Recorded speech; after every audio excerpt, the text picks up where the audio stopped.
Genesis chapter 7.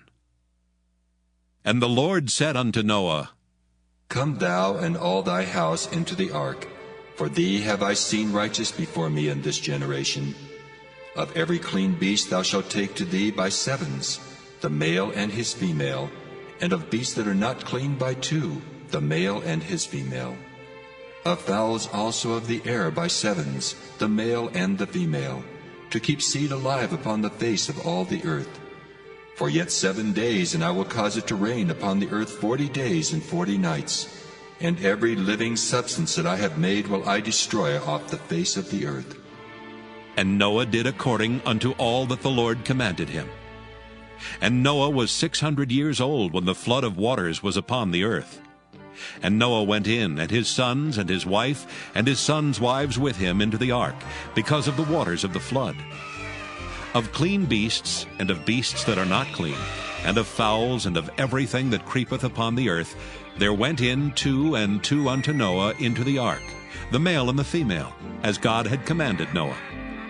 And it came to pass after 7 days that the waters of the flood were upon the earth.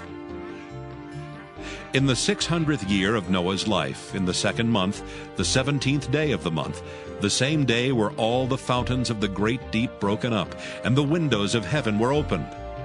And the rain was upon the earth 40 days and 40 nights. In the selfsame day entered Noah, and Shem, and Ham, and Japheth, the sons of Noah, and Noah's wife, and the 3 wives of his sons with them into the ark.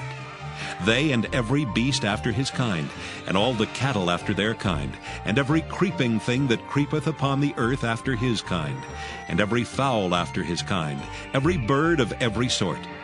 And they went in unto Noah into the ark, 2 and 2 of all flesh, wherein is the breath of life. And they that went in male and female of all flesh, as God had commanded him, and the Lord shut him in. And the flood was 40 days upon the earth, and the waters increased and bare up the ark, and it was lift up above the earth. And the waters prevailed, and were increased greatly upon the earth, and the ark went upon the face of the waters. And the waters prevailed exceedingly upon the earth, and all the high hills that were under the whole heaven were covered. 15 cubits upward did the waters prevail, and the mountains were covered. And all flesh died that moved upon the earth, both of fowl, and of cattle, and of beast, and of every creeping thing that creepeth upon the earth, and every man. All in whose nostrils was the breath of life, of all that was in the dry land, died. And every living substance was destroyed, which was upon the face of the ground, both man and cattle, and the creeping things, and the fowl of the heaven, and they were destroyed from the earth. And Noah only remained alive, and they that were with him in the ark. And the waters prevailed upon the earth 150 days.